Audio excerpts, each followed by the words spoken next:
Metre की ऊंचाई पर प्राप्त कर चुका है और वर्तमान में यान क्लोज लूप गाइडेंस के अंतर्गत स्वतः दिशा निर्धारण कर रहा है। Both S200 motors ignited. LGM-3M6 Bluebird Block 2 mission, a majestic liftoff. Normal. The rocket is beautifully searing through the bright Sriharikota sky.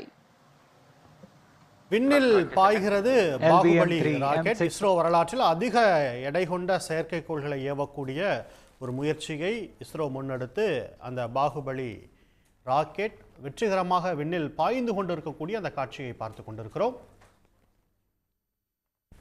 செய்தியாளர் பிரபாகரன் நகரார். பிரபாகரன், விவரங்கள். இஸ்ரோ வரலாற்றிலேயே அதிக எடை கொண்ட செயற்கைக்கோள்களை சுமந்து கொண்டு இந்தியாவுடைய ஒரு வெற்றிகரமான ராக்கெட்டாக இருக்கக்கூடிய GSLV ராக்கெட்டுடைய LVM-3M6 ராக்கெட் வெற்றிகரமாக விண்ணில் பாய்ந்திருக்கின்றது. பாகுபலி ராக்கெட் என்று அனைவராலும் சொல்லப்படக்கூடிய அதிக எடை கொண்ட கிட்டத்தட்ட 45.3 மீட்டர் உயரமும் கிட்டத்தட்ட 640 டன் எடை கொண்டதாக இந்த ப்ரொபல் அந்த வெயிட் என்று சொல்லப்படக்கூடிய மாஸ் வெயிட்டுடன் பறக்கக்கூடிய இந்த ராக்கெட் என்பது இதுவரை சுமார் 4000 கிலோகிராம் என்ற அளவில் தான் அந்த எடை கொண்ட செயற்கைக்கோள்களை விண்ணில் சுமந்து சென்றிருக்கின்றது. முதல் முறையாக 6500 கிலோகிராம் எடை கொண்டதாக செயற்கைக்கோளை தற்பொழுது விண்ணில் வெற்றிகரமாக சுமந்து சென்றிருக்கின்றது GSLV ராக்கெட். அமெரிக்காவை தலைமையிடமாக கொண்டு செல்லப்படக்கூடிய AST ஸ்பேஸ் மொபைல் என்கின்ற நிறுவனத்துக்கு சொந்தமான இந்த ப்ளூபேர்ட் 6 என்கின்ற அந்த செயற்கைக்கோளை சுமந்து கொண்டு GSLV ராக்கெட் வெற்றிகரமாக விண்ணில் பாய்கின்றது.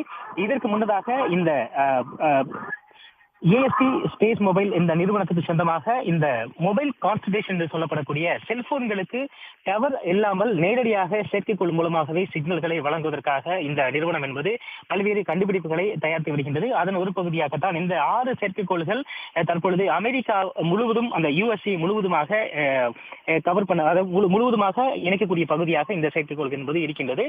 ஏற்கனவே OneWeb அதே போல ஸ்டார்லிங்க் உள்ளிட்ட பல்வேறு தனியார் நிறுவனங்கள் இந்த கான்ஸ்டலேஷன் என்று சொல்லப்படக்கூடிய விண்வெளி கூட்டம் போல பல்வேறு செயற்கைக்கோள்களை ஒன்றிணைத்து அந்த சேவைகளை வழங்குவதற்கான நடவடிக்கைகளை மேற்கொண்டு வரக்கூடிய நிலையில் AST மொபைல் அதில் அடுத்த தலைமுறை செயற்கைக்கோள்களை விண்ணில் ஏவி இருக்கின்றது. கிட்டத்தட்ட 225 கியூபிக் மீட்டர் அளவிலான இந்த பெரிய அப்ரேஷன் ரேடார் என்று சொல்லப்படக்கூடிய மிகப்பெரிய ஆண்டனா என்பது விண்ணில் செயற்கைக்கோள் நிறுத்தப்பட்டதன் பின்பாக அது தன்னுடைய சுற்றுவட்ட பாதையில் செயல்படும் பொழுது அதனுடைய பணிகளை துவங்கும். அதன் மூலமாக அதிக பரப்பிலான நிலப்பரப்பை இந்த ஒரு குறிப்பிட்ட சேட்டலைட் மூலமாக அதனை அவர்கள் இந்த சிக்னல்களை எளிதாக கடத்திக் கொள்ள முடியும் என்று தெரிவிக்கப்பட்டிருக்கின்றது. அதன் காரணமாகவே ஏற்கனவே இந்த 5 செயற்கைக்கோள்களும் SpaceX நிறுவனத்துடைய Falcon 9 ராக்கெட் மூலமாக கடந்த ஆண்டு விண்ணில் செலுத்தப்பட்ட நிலையில் தற்பொழுது இதில் 6வது செயற்கைக்கோளை இந்தியா சார்பில் இந்தியாவுடைய இஸ்ரோ கமர்ஷியல் பிளைட் என்கின்ற அளவில் வணிக ரீதியிலாக இந்த செயற்கைக்கோள்களை விண்ணில் வெற்றிகரமாக நிலைநிறுத்துவதற்கான பணிகளை துவக்கி தற்பொழுது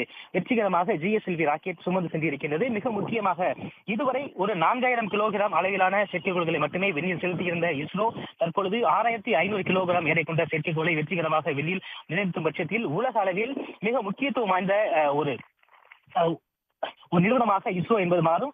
இது அடுத்தடுத்த கட்டங்களாக ககன்யான் உள்ளிட்ட பல்வேறு திட்டங்களுக்கு இந்த கூடுதலாக LVM-3 என்று சொல்லப்படக்கூடிய இந்த மனிதர்களை விண்ணுக்கு அனுப்பக்கூடிய அளவில் கூடுதல் எடை கொண்ட ஒரு செயற்கைக்கோள்கள் மற்றும் அந்த ஸ்பேஸ் மாடியூல்ஸை கொண்டு செல்வதற்காக இந்த முயற்சி என்பது முன்னெடுக்கப்பட்டிருக்கின்றது.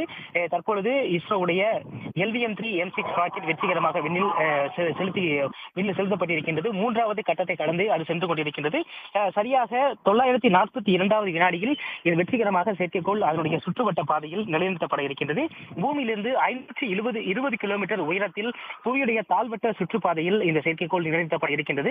மிக முக்கியமாக இதுவரை LVM-3 அதாவது GSLV ராக்கெட் மூலமாக புவியுடைய தாழ்வட்ட பாதையில் இதுவரை இந்த செயற்கைக்கோள்கள் நிலைநிறுத்தியது கிடையாது. முதல் முறையாக அதுவும் அதிக எடை கொண்ட செயற்கைக்கோள்களை புவியுடைய தாழ்வட்ட சுற்றுப்பாதையில் நிலைநிறுத்தக்கூடிய பணி என்பது நடைபெற்று வருகின்றது. ஏற்கனவே AST மொபைல் இந்த நிறுவனம் என்பது ஏற்கனவே 5 செயற்கைக்கோள்களை இந்த தாழ்வட்ட பாதையில் நிலைநிறுத்தி இருக்கின்றது. தற்பொழுது 6வது செயற்கைக்கோள்களையும் இஸ்ரோ மூலமாக அனுப்பியிருக்கின்றது. இதன் மூலமாக இந்தியாவுடைய விண்வெளி ஆராய்ச்சி நிறுவனமான இஸ்ரோ அதனுடைய வணிக ரீதியிலான செயல்பாடுகளில் ஒரு அடுத்த கட்டத்தை நோக்கி நகர்ந்திருக்கின்றது என்று சொல்லலாம். அந்த அளவிற்கு கூடுதல் எடை கொண்ட ஒரு செயற்கைக்கோள்களை வெற்றிகரமாக விண்ணில் நிலைநிறுத்துவதன் மூலமாக உலக அரங்கில் ஒரு கவனிக்கப்படக்கூடிய ஒரு செயல்பாடாக இது பார்க்கப்படுகிறது.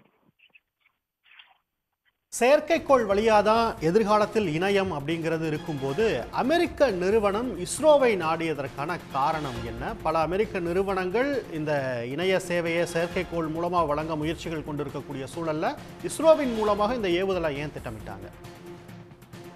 நிச்சயமாக இஸ்ரோ அதனுடைய இதுவரை அரசு மற்றும் பாதுகாப்பு ஆகிய சார்ந்து இந்திய அரசாங்கம் சார்ந்து செயற்கைக்கோள்களை விண்ணில் செலுத்தியிருந்த நிலையில் என்ன செயல் என்று சொல்கின்ற இந்திய அரசுடைய நிறுவனம் என்பது தனியார் செயற்கைக்கோள்களையும் வணிக ரீதியிலான விண்வெளிக்கு அனுப்புவது தொடர்பாக பல்வேறு நடவடிக்கைகள் மேற்கொண்டு வருகின்றது. அதற்காகவே அந்த நிறுவனம் என்பது உருவாக்கப்பட்டது. பல்வேறு நாடுகளை சார்ந்த சிறிய நாடுகள், அது ஒரு 2 செயற்கைக்கோள்கள் 3 செயற்கைக்கோள்கள் என்று பல்வேறு செயற்கைக்கோள்களை பல நாடுகளுக்கு நம் வணிக ரீதியிலாக வெற்றிகரமாக விண்ணில் நிலைநிறுத்தி இருக்கின்றோம். இருப்பினும் தற்பொழுது இந்த AST மொபைல் ஸ்பேஸ் மொபைல் என்கின்ற நிறுவனம் என்பது உலக அரங்கிலேயே விண்வெளி ஆராய்ச்சியில் மிக முக்கியமாக முன்னணியில் இருக்கக்கூடிய ஸ்பேஸ் எக்ஸ் நிறுவனத்துடைய ஃபால்கன் 9 ராக்கெட் மூலமாக ஏற்கனவே 5 செயற்கைக்கோள்களை வெற்றிகரமாக விண்ணில் நிலைநிறுத்தி இருக்கின்றது. 6வது செயற்கைக்கோளும் பல்வேறு நிறுவனங்கள் சார்ந்து அதனை வெற்றிகரமாக விண்ணில் நிலைநிறுத்துவதற்கான பேச்சுவார்த்தை என்பது நடைபெற்றது. இஸ்ரோ தரப்பிலிருந்து இதனை குறைந்த செலவில் சரியான 100% வெற்றிகரமாக அதனுடைய சுற்றுவட்ட பாதையில் நிலைநிறுத்த முடியும் என்பதற்கான ஆதாரங்களை பேச்சுவார்த்தையாக கொடுத்து அதன்படி இஸ்ரோ மூலமாக அந்த செயற்கைக்கோள்களை அனுப்ப அந்த நிறுவனம் என்பது ஒத்துக்கொண்டு தற்பொழுது அது வெற்றிகரமாக நடந்திருக்கின்றது. காரணம், இஸ்ரோவுடைய இந்த ராக்கெட் கண்டுபிடிப்புகளிலேயே GSLV என்பது கிட்டத்தட்ட 100% வெற்றிகரமாக விண்ணில் செலுத்தப்பட்டிருக்கக்கூடிய ஒரு செயற்கைக்கோளாக இருக்கின்றது. இது ஏற்கனவே சோதனை ஓட்டங்களில் தொடங்கி அது தொடர்ச்சியாக 6வது பிளைட், அதாவது LVM-3 M6 என்கின்ற இந்த 6வது ராக்கெட் என்பது இதுவரை விண்ணில் செலுத்தப்பட்ட GSLV-யில் 100% வெற்றியை தீர்மானித்திருக்கின்றது. எனவே இது மிகவும் ஒரு நம்பகத்தன்மை வாய்ந்த ஒரு விஷயமாக பார்க்கப்படுகிறது. இந்த விஷயம், இந்த 100% வெற்றிகரமாக விண்ணில் நிலைநிறுத்துவதற்கான GSLV ராக்கெட் இருக்கின்றது. அதன் மூலமாக பாதுகாப்பாகவும் வெற்றிகரமாகவும் விண்ணில் நிலைநிறுத்தலாம் என்ற ஒரு உலக அரங்கிலான ஒரு தகவல் என்பது அந்த நிறுவனத்திற்கு கூடுதல் ஒரு மகிழ்ச்சி கொடுத்தது.